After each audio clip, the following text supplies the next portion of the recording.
धन्यवाद अध्यक्ष महोदय।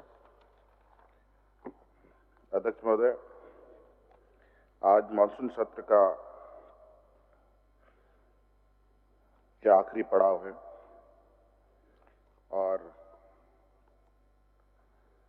ये सत्र काफी भावुक क्षणों के बीच से समाप्त हो रहा है। हम सबको ज्ञात है कि विगत 4 तारीख को आदरणीय दिसंगुरु शिवस्वरन जी का निधन हुआ और इस वजह से चलते सत्र को बंद करना भी पड़ा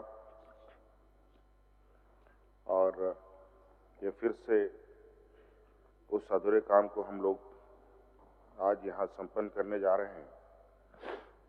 निश्चित रूप से अध्यक्ष महोदय,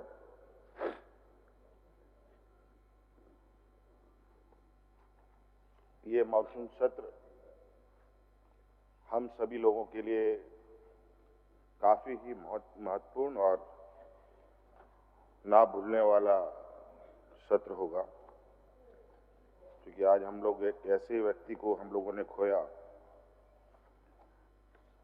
जो सिर्फ विधायक, सांसद, मुख्यमंत्री, केंद्रीय मंत्री ही नहीं बल्कि उससे ऊपर उठ करके एक आदिवासी, दबे कुचले किसान, मजदूर, शोषित वर्गों के बीच में एक ऐसे व्यक्ति रहे जिनको लेकर सिर्फ झारखंड ही नहीं बल्कि देश के सभी, विशेषकर आदिवासी समुदाय के लोग अपना प्रेरणा स्रोत मानते रहे। अब तो वो हमारे बीच नहीं है, लेकिन निश्चित रूप से उनके दिखाए गए, उनके द्वारा बताए गए मार्ग पर हम आगे बढ़ेंगे और जितनी भी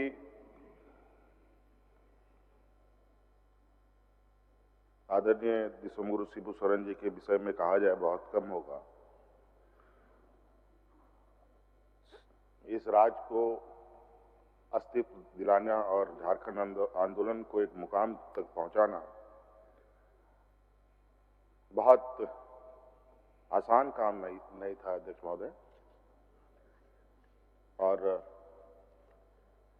इस राज्य के आवाज, इस राज्य का संघर्ष, इस राज्य के आदिवासी, दलित, पिछड़ा, किसान, मजदूरों की जो संघर्ष रही है वो इतनी मजबूत रही है अध्यक्ष महोदय कि इसके साथ साथ कई राज्य का सृजन भी हुआ और मुझे नहीं लगता कि जिस तरीके का संघर्ष इस राज्य में, इस राज्य के जल, जंगल, जमीन, यहाँ के आदिवासी अस्मिता, यहाँ के किसान, मजदूर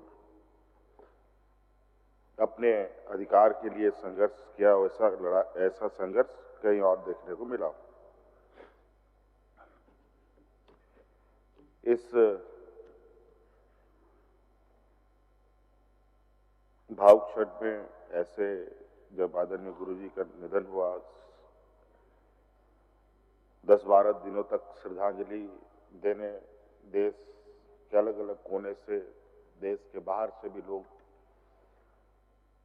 आए और मुझे याद है कि तेलंगाना के मुख्यमंत्री जी भी आए थे और उन्होंने भी ये बात कही थी कि जब झारखंड राज्य अलग हुआ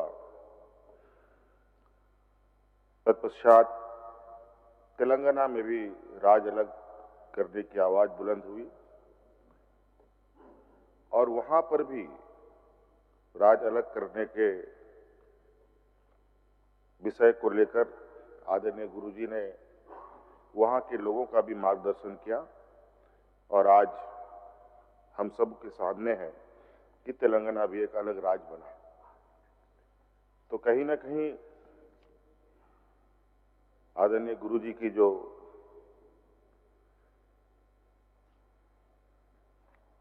कार्य रहे हैं वो झारखंड तक ही सीमित नहीं, बल्कि पूरे देशव्यापी रही है।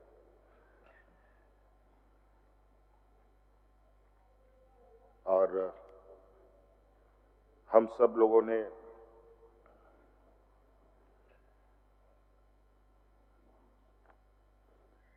ये संकल्प करके इस सरकार को आगे चलाने का निर्णय लिया है कि अपने उन संघर्षशील साथियों का सपना पूरा कैसे हो, यहाँ के आदिवासी, दलित, किसान, मजदूर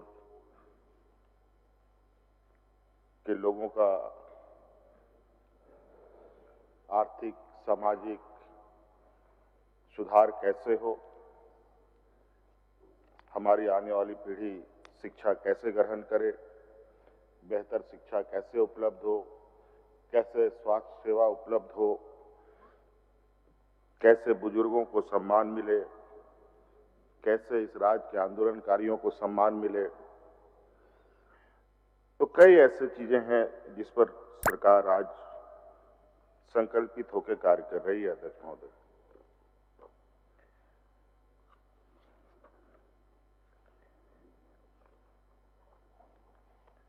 अध्यक्ष महोदय, आज इस सत्र में अनुपूरक बजट भी आया, उस पर चर्चाएं भी हुई, लोगों ने अपने अपने तरीके से बातों को रखा, विपक्ष का अपना विरोध रहा। लेकिन अध्यक्ष महोदय, ये अनुपूरक बजट एक राजनीतिक रणनीति के तहत नहीं लाई जाती है, बल्कि एक संवैधानिक व्यवस्था है जिसके तहत अनुपूरक बजट आते हैं और उस पर विस्तृत चर्चा भी होती है और उसके उपरांत बजट को पास किया जाता है। अध्यक्ष महोदय, हम लोगों ने विगत 5 वर्ष सरकार चलाई। अध्यक्ष महोदय, और 5 साल के बाद पुनः राज्य की जनता ने हमें बड़े मतों के साथ पुनः राज्य का बागडोर हमें सौंपा। इससे बिल्कुल ये स्पष्ट है अध्यक्ष महोदय कि राज्य की जनता की भावना क्या है। ये बात अलग है, हमारे विपक्ष में हमारे राजनीतिक दल के लोग जो हमारे विपक्ष में बैठे हैं, उनका भी एक अपना उद्देश्य है, अपना एक राजनीतिक विचार है जिसके तहत सरकार को घेरने का प्रयास करती है। लेकिन अध्यक्ष महोदय, जहां तक मैं अपने विपक्ष के साथियों को देखता हूं तो मुझे बहुत चिंता होती है और बहुत आश्चर्य होता है कि ये विपक्ष सिर्फ अपनी राजनीतिक हितों को साधने का ही उनका एक मात्र उद्देश्य रहा है और सरकार को बेवजह और मुद्दा विहीन विषयों को लेकर सड़कों पर होते हैं या विरोध करते हैं, चाहे वो सदन में हो, चाहे वो सड़क पर हो। कई जगहों पर तो सरकार के कार्य कैसे उन कामों में अवरोध किया जाए, इसके लिए कानून के दरवाजे तक ये लोग पहुंचते हैं और ऐसा लगता है कि कानून इनके जेब में है। हाँ, ये बात तो सही है, कई संवैधानिक संस्थाएं तो इनके जेब में जरूर आ चुकी हैं। अब इनको लगता है कि कानून भी इनके जेब में समा जा चुका है। तो कई अलग अलग तरीके से ये सरकार को घेरने का प्रयास करती है। लेकिन अध्यक्ष महोदय, मैं आपको बिल्कुल सदन के माध्यम से यह कहना चाहूंगा कि सरकार अब पूरी मजबूती के साथ राज्य ने सत्ता में बैठाया है, तो हम उसी ताकत के साथ भी आने वाले वक्त में काम करेंगे और इस राज्य के गरीब, दबे कुचले, आदिवासी, दलित, पिछड़ा, किसान, मजदूर के हितों में जो भी बेहतर काम। अध्यक्ष महोदय,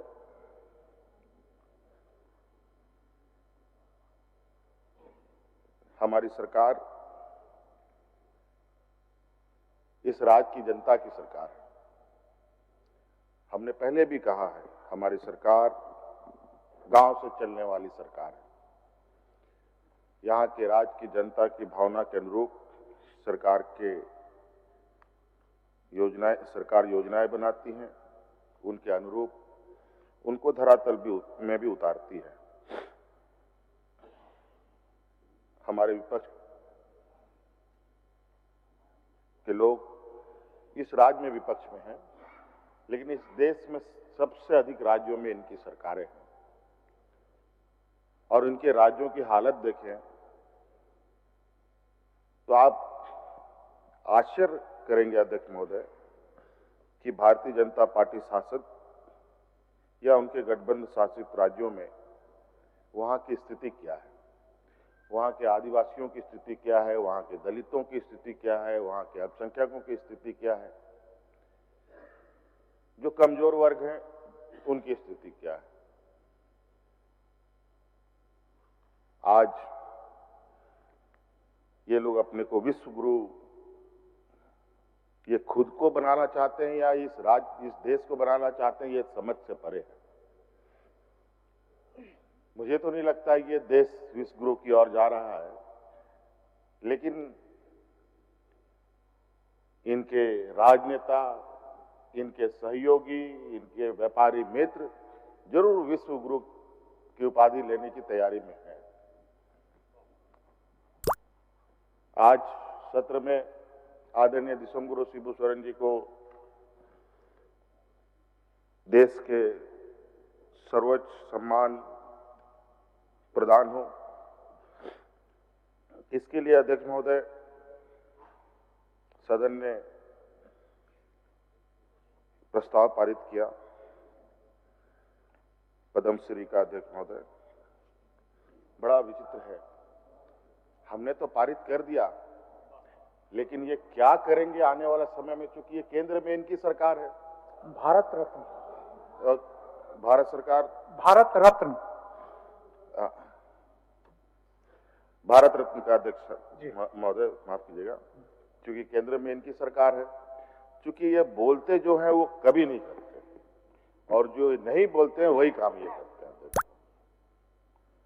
अभी हाल फिलहाल में ही एक लद्दाख का एक विषय सामने आया है। वहां एक जाने माने एक विद्वान व्यक्ति हैं सोनम वांगचुक जी, उनको भी कई बार पद्मश्री से सुशोभित करने की मांग बड़ी जोर शोर से उठी और वो ऐसे मतलब टफ जगह पर काम कर रहे हैं या उनका रहना होता है जहां उसी क्षेत्र के ही लोग वास करते हैं। इधर सामान्य जीव क्षेत्र के लोग वहां पर बहुत ज्यादा दिनों तक टिक पाने की स्थिति पर नहीं होते हैं और पूरा दुनिया बल्कि उस व्यक्ति को आज जानता है, पहचानता है और जिस तरीके से वहां पर उन्होंने उस कठिन जगह पर पर्यावरण को बचाने के लिए, लद्दाख को बचाने के लिए, इस देश के सीमावर्ती क्षेत्र को सुरक्षित करने के लिए जिस तरीके से वो काम करते हैं, वो निश्चित ही काफी सराहनीय व्यक्ति हैं और सराहनीय कार्य भी कर रहे हैं। और वहां पर एक इंस्टीट्यूट चलता है अध्यक्ष महोदय, और ये उस इंस्टीट्यूट में जो भी रिसर्च होते हैं उस रिसर्च को भारत सरकार भी अंगीभूत करता है अध्यक्ष महोदय, उसका सम्मान करती है और उसको लागू भी करती है। और उस इंस्टीट्यूट का नाम है Himalaya institute of alternative learning. लगभग 150 केनाल या केनाल को कितना साइज बोलते हैं ये आइडिया नहीं, वो पहाड़ के क्षेत्रों में बोला जाता है। हमको लगता है 150 एकड़ होगा जमीन। उतनी जमीन भारत सरकार ने उसको आवंटित किया। अभी कल परसों ही उसके यहाँ नोटिस लगा दिया गया है कि उस इंस्टीट्यूट को बंद कर दिया जाए। और ये आज नहीं कल किस दिन उस इंस्टीट्यूट में बुलडोजर चलेगा अध्यक्ष महोदय, ये कहना बड़ा ही आश्चर्य करने वाली बात नहीं होगी। और इतनी बड़ी संस्था और जिसका एक सम्मान है और इसको एक सम्मानित व्यक्ति द्वारा चलाया जा रहा है, बस इसीलिए उसको ढा देना है क्योंकि आज के दिन में पर्यावरण को लेकर जो केंद्र सरकार की नजरिया है, वो नजरिया उस इंस्टीट्यूट को कभी गवारा नहीं हुआ, वहां के संस्थापक सोनम वांगचुक जी को कभी गवारा नहीं हुआ। इसके लिए लद्दाख से लेकर दिल्ली तक उन्होंने पैदल मार्च किया था अध्यक्ष महोदय, आपको याद होगा, सैकड़ों लोग उनके साथ, और बिल्कुल गांधी जी की तरह उनका जो विरोध सरकार से रहा है उस तरीके को अपनाते हुए उन्होंने विरोध किया। पद्मश्री तो मिला नहीं, बल्कि उनके कार्यों को कैसे मटियामेट किया जाए, ये पूरी तरीके से केंद्र सरकार लगी हुई है। जैसे यहां आप देखेंगे हम सभी लोगों के साथ जो उनके विरोध में है देश में राजनीतिक लोग, एक एक करके किसी को सीबीआई, किसी को ईडी, किसी को इनकम टैक्स, किसी को अलग अलग झूठे आरोपों में जेल में डाल देना। और अब तो नए कानून संविधान संशोधन करने की तैयारी में है, जहां प्रधानमंत्री, मुख्यमंत्री, सांसद वो 30 दिनों के अंदर अपने पद से हाथ धोना पड़ेगा अगर आप जेल में रहे तो। अध्यक्ष महोदय, आखिर ये संशोधन लाने का औचित्य क्या है, ये समझ से परे। इसके पीछे कहीं ना कहीं एक बहुत बड़ा इनका एक हिडन एजेंडा है जिसको शायद अभी हम नहीं भाप पा रहे हैं, लेकिन आने वाले समय में यह भी सतह पर आएगा। किस तरीके से देश की जनता और संविधान के द्वारा प्राप्त शक्तियों का उपयोग एक गरीब मजदूर इंसान भी उतने ही ताकतवर है इस लोकतंत्र में जितना एक करोड़पति हो, अमीर हो। क्योंकि इस लोकतंत्र में जो चुनावी प्रक्रिया में जो हिस्सा लेते हैं और जो वोट डालते हैं, 1 लाख वोट की भी उतनी ही कीमत है अध्यक्ष महोदय जितना एक वोट का। एक वोट से आदमी सत्ता में काबिज हो सकता है और एक वोट से सत्ता से बेदखल भी हो सकता है अध्यक्ष महोदय। ये 30 दिन के अंदर सलाखों के अंदर डालने से आपकी स्वतः सदस्यता चली जाएगी, उससे ज्यादा ताकतवर वो एक वोट का अध्यक्ष महोदय, जिससे वो आदमी सत्ता में भी आ सकता है, सत्ता से बाहर भी जा सकता है अध्यक्ष महोदय। एक वोट तो छोड़िए, लाखों वोट बिहार में इन लोगों ने डिलीट करवा दिए इलेक्शन कमीशन के माध्यम से। और उसके बाद ये कानून बनाते हैं कि इलेक्शन कमीशन पर जो कमिश्नर है उस पर कोई कार्रवाई नहीं होगा। तो गजब है अध्यक्ष महोदय, ऐसा कानून दुनिया में कहीं नहीं हुआ अध्यक्ष महोदय। भारत देश तो छोड़ ही दीजिए, कोई कार्रवाई नहीं। यहां तक कि अध्यक्ष महोदय, जज भी अगर कोई गलती करता है तो उस पर पार्लियामेंट में क्या बोलते हैं उसको लाया जाता है, महाभियोग लाया जाता है अध्यक्ष महोदय, लेकिन इलेक्शन कमिश्नर पर कोई कार्रवाई नहीं हो सकता। बड़ा विचित्र है अध्यक्ष महोदय।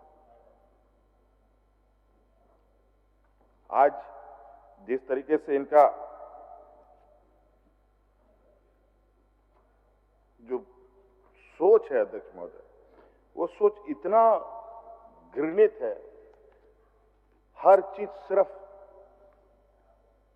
ये लोग दिखावे के लिए अखबार में, मीडिया में, टीवी में, रेडियो में, इवेंट मैनेजमेंट के माध्यम से लोगों के सामने एक ऐसा पर्दा लगाने का और एक ऐसी चित्रों का निर्माण करते हैं जिससे लोग हमेशा दिग्भ्रमित रहे। और यहां तो इस देश का तो जनसंख्या की जो स्थिति है अध्यक्ष महोदय, वो ऐसी है कि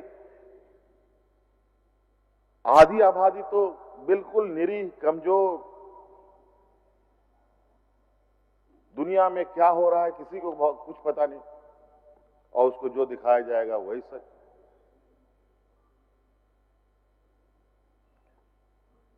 आज वही काम इनका चल रहा है अध्यक्ष महोदय।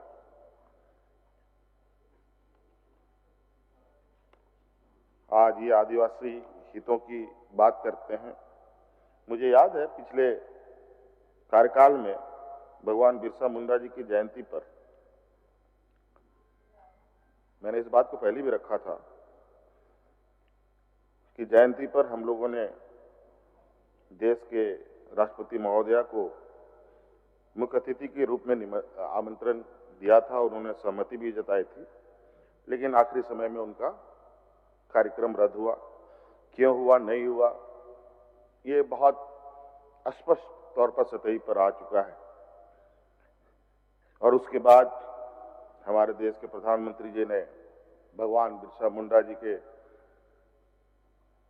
जयंती के शुभ अवसर पर खूंटी जिला से ही एक भव्य कार्यक्रम आयोजित किया अध्यक्ष महोदय।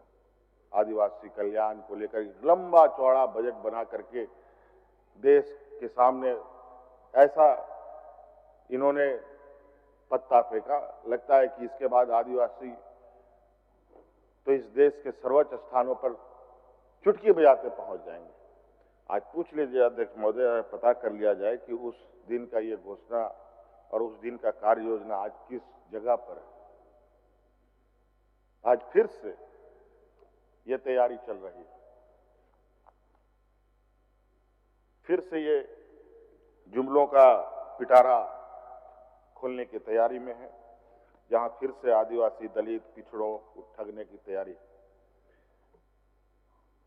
कई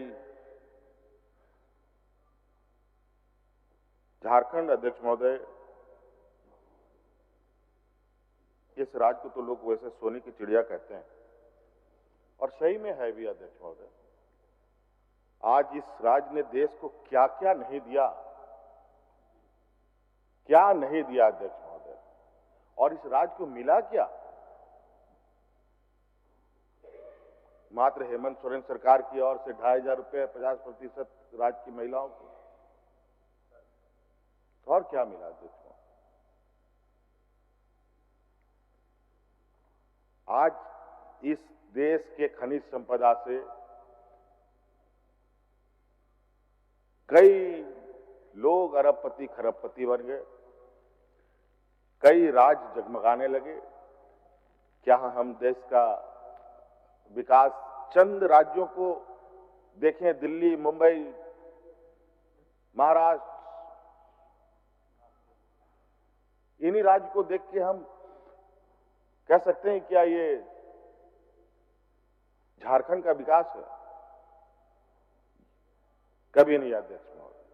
आज दिल्ली भी अध्यक्ष महोदय, जहां पर देश का ये राजधानी कहे जाने वाला राज्य, अब तो राज्य भी नहीं रहा, अब पूर्णतया से यूटी हो गया है ये। और मुंबई को ही देख के हम विकास का पैमाना को मान सकते हैं क्या? आज मुंबई में जो गगनचुंबी इमारत है, जहां बड़े पैमाने पर, वहीं पर अध्यक्ष महोदय देश का सबसे बड़ा स्लम भी उसी राज्य में है, जहां 10 बाय 10 के कमरे में 20-20, 25-25 लोग रहते हैं अध्यक्ष महोदय। बरसात के दिन में तो क्या ही हाल वहां का। दिल्ली जैसे राजधानी में अध्यक्ष महोदय जाके देखिए, चंद उन राज्यों में भी चंद इलाकों को छोड़ करके बाकी इलाके झांक के देख लें, किस तरीके से वहां पर भी स्थितियां खराब है। आज ये राज्य की स्थिति देश को पालन पोषण करते करते इस राज्य की स्थिति ये हो गई कि आज ये राज्य की धरती के अंदर बड़े पैमाने में झारखंड के धरती के अंदर आग लगी हुई है अध्यक्ष महोदय। धनबाद, अभी तो इधर रामगढ़ विधायिका का भी कंप्लेन आया था, इधर रामगढ़ तरफ में भी कोयले में आग लगने लगी है धरती के नीचे। धनबाद का क्या हाल, अभी कुछ दिन पहले ही माइंस मिनिस्टर आए थे, वहां पर धरती में आग लगी हुई, वहां पर लोगों को कैसे वहां से हटाया जाए इस पर चिंता करने का। यहां पर यूरेनियम खनन कार्य होते हैं। आज उस क्षेत्र में हर तीसरा महिला, पुरुष, बच्चा कोई ना कोई भयानक बीमारी से ग्रसित है। वहां पर बच्चे अपंग पैदा होते हैं या तो फिर बच्चा मां के पेट में ही मर जाता है। यह हालत है इस राज्य के अध्यक्ष महोदय। और जिस तरीके से आए दिन केंद्र सरकार द्वारा और वो भी प्रधानमंत्री कार्यालय से ये मॉनिटरिंग होती रहती है कि राज्य में कोयला खदानों का नीलामी ठीक से चल रहा है कि नहीं चल रहा है, आयरन ओर का ये ऑक्शन हो रहा है कि नहीं हो रहा है, बॉक्साइट का ऑक्शन हो रहा है कि नहीं हो रहा है। एक दिन भी डिले होता है तो पदाधिकारियों को जो लताड़ मिलती है जिसका आप अंदाजा नहीं कर सकते। यहां पर अध्यक्ष, यहां पर पदाधिकारियों की हालत एकदम बड़ा ही विचित्र स्थिति है। और हसदेव का जंगल के बारे में तो क्या ही कहना। और पर्यावरण आज किस तरीके से हम पूरे मानव जाति को चुनौती दे रहा है अध्यक्ष महोदय। आज यहां जो बारिश इतने लंबे समय से चला आ रहा है, इतने बड़े पैमाने पर,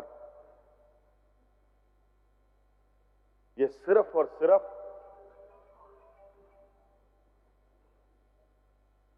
इस प्राकृतिक व्यवस्थाओं के साथ छेड़छाड़ करने का ही वजह है।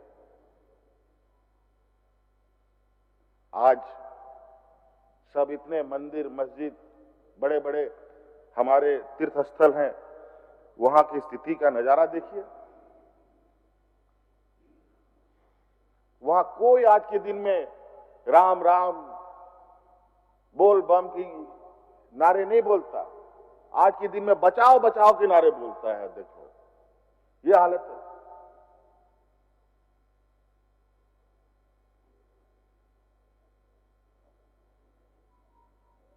अध्यक्ष महोदय, अब हम तो इस विषय पर भी चिंतन करेंगे अध्यक्ष महोदय। जिस तरीके से खनन पट्टे आवंटित हो रहे हैं और जिसको लेकर सभी खनन कंपनियों को कंपनसेटरी फॉरेस्ट के लिए जमीन उपलब्ध करानी पड़ती है,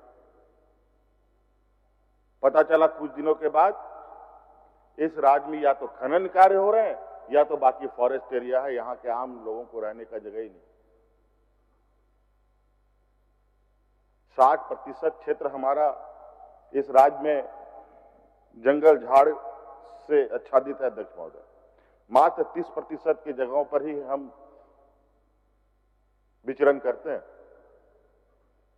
और उसमें से भी खनन कंपनियां दलालों के माध्यम से, एजेंटों के माध्यम से जमीनें खरीद करके कंपनियों को दे करके मोटी रकम कमाई करा करके फॉरेस्ट में उसको कन्वर्ट कर दे रहा है। और फॉरेस्ट का मकड़ जाल इस तरीके का है कि मकड़ का जाल भी फेल।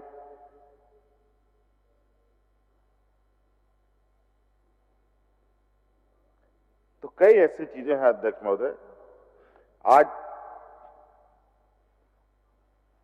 झारखंड देश के विकास के लिए और बड़े बड़े पूंजीपतियों के विकास के लिए बहुत बड़ा कीमत चुका रहा है अध्यक्ष महोदय, बहुत बड़ा।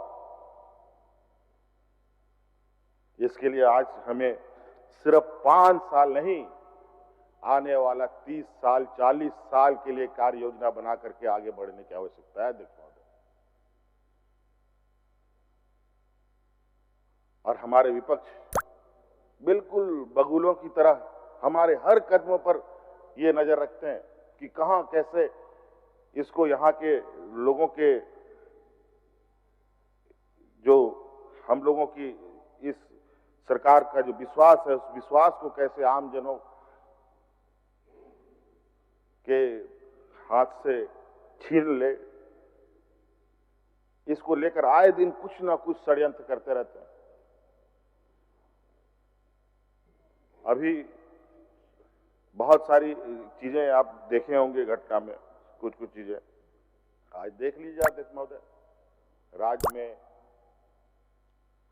शहर में जिस तरीके से योजनाएं गति ले रही हैं, आज फ्लाईओवर को लेकर किस तरीके से राजनीतिक दुकानें खोली गई, और आज देख लीजिए इस बारिश में उन फ्लाईओवरों ने कितना इस रांची शहर के लोगों को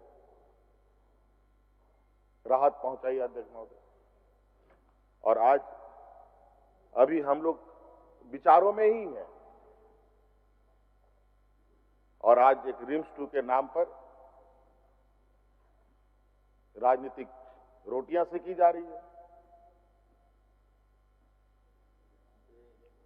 और इतना गंदा राजनीति अध्यक्ष महोदय, आप अंदाजा नहीं लगा सकते। इन लोगों ने बैठकों में इतने बुरी षड्यंत्र इन लोगों ने रच रखी है। इनको लगे कि विकास कार्य एक कोने पर और राज्य की जनता का जितना भरपूर उपयोग करके इनको सरकार के खिलाफ खड़ा करो, इसके लिए बड़े पैमाने पर इनका लोगों के बीच में फंडिंग भी ये कर रहे हैं, और फंडिंग करा करके लोगों को विरोध में खड़ा करना। बहुत सारी बातें अध्यक्ष महोदय, मुझे तो लगता है कि मैं इनको क्या बोलूं। आज ये लोग कई जगहों पर चुनाव राज्यों में इन लोगों ने संपन्न किया, कितने झूठ बोले इन लोगों ने अध्यक्ष महोदय। आज इन लोगों ने एक भी वादा पूरा किया हो जो बताएं। मैया सम्मान योजना को लेकर के तो ये लगभग सभी राज्य जीत लिए जितने उसके बाद चुनाव हुए, लेकिन देखिए आज कहां किनको मिला। और आज सीमित संसाधन में भी आज इस राज्य की गरीब महिलाओं को हम लोग हर महीने आर्थिक सहायता उपलब्ध करा रहे हैं अध्यक्ष महोदय। इनका स्थिति तो देखें तो ऐसे ठगों की ये जमात है, और पैसे को लेकर ये लोग सिर्फ एक संवैधानिक संस्था इन्होंने अपने जेब में रख लिया, और पैसे का नोट का मशीन, छापने का मशीन तो इन लोगों ने अपने घर पे लगा लिया अध्यक्ष महोदय। इसी के बदौलत देश में आज तक ये लोग अपना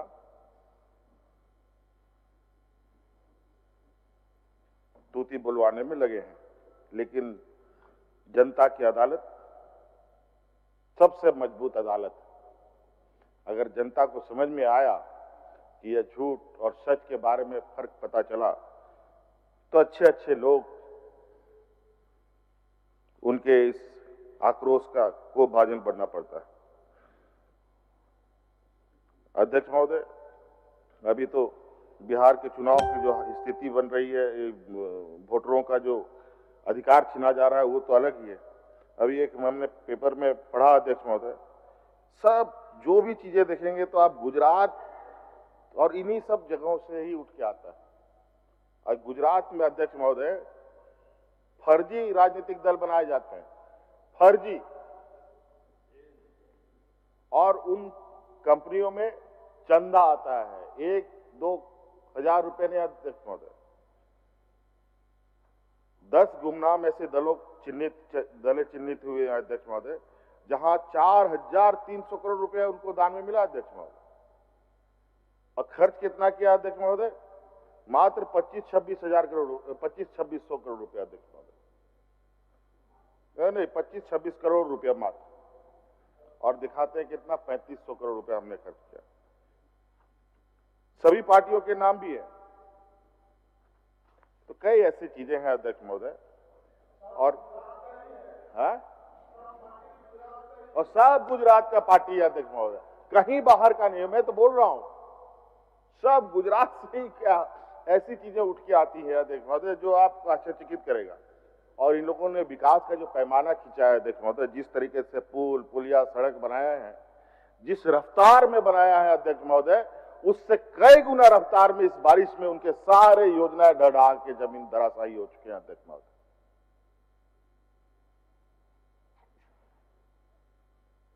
सारे के सारे योजनाएं, चाहे वो अयोध्या का हो, चाहे वो दिल्ली का हो, चाहे वो जम्मू कश्मीर का हो, चाहे उत्तराखंड का हो, चाहे हिमाचल का हो, कहीं का भी योजना हो अध्यक्ष महोदय। तो अध्यक्ष महोदय कई सारे विषय हैं जिसको अगर हम अभी कहना शुरू करें तो बहुत वक्त लगेगा, लेकिन हम अपनी बातों को संक्षिप्त करना चाहेंगे अध्यक्ष महोदय। अध्यक्ष महोदय, ये राज्य कई झंझावतों से जूझते हुए आज इस मकाम पर खड़ा है अध्यक्ष महोदय, जहां आज इस राज्य के कार्य योजनाओं को एक मॉडल रूप में देखा जा रहा है अध्यक्ष महोदय। आज हमारी चीजों को कई राज्य हमारे कार्यों से प्रभावित भी, लेकिन आज ये वक्त है अध्यक्ष महोदय जहां एक सकारात्मक राजनीति करने की आवश्यकता है, जहां यहाँ के आदिवासी, दलित, पिछड़ों, अल्पसंख्यकों के हितों पर विशेष जोर ध्यान करते हुए कार्य करने की आवश्यकता है अध्यक्ष महोदय।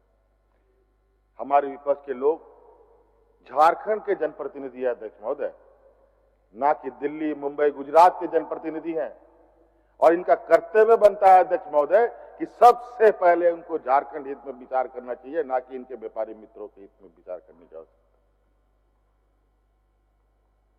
इसलिए अध्यक्ष महोदय एक सकारात्मक सोच के साथ हम चाहेंगे कि माननीय विपक्ष सरकार को सहयोग करे। आज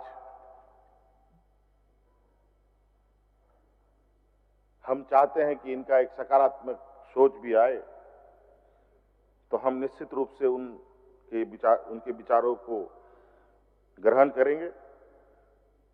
आज अध्यक्ष महोदय हमारे सभी क्षेत्रों में, चाहे वो शिक्षा के क्षेत्र में हो, खेतीबाड़ी के क्षेत्र में हो, स्वास्थ्य के क्षेत्र में हो, रोजगार के क्षेत्र में हो, सभी क्षेत्रों में हमें बड़े पैमाने पर काम करने की आवश्यकता है। आज मैं भी ये गिना सकता हूं अध्यक्ष महोदय कि आज हम लोगों ने, ऐसा नहीं है कि हम लोगों ने रोजगार सृजन नहीं किया, ऐसा नहीं है कि आज हम लोगों ने नौजवानों के हितों को ध्यान में नहीं दिया, लेकिन जिस तरीके से कुछ व्यवस्थाएं चलती है अध्यक्ष महोदय, और वो व्यवस्थाएं गरीब, गुरुआ, आदिवासी, दलित, पिछड़ा नहीं चलाता है अध्यक्ष महोदय।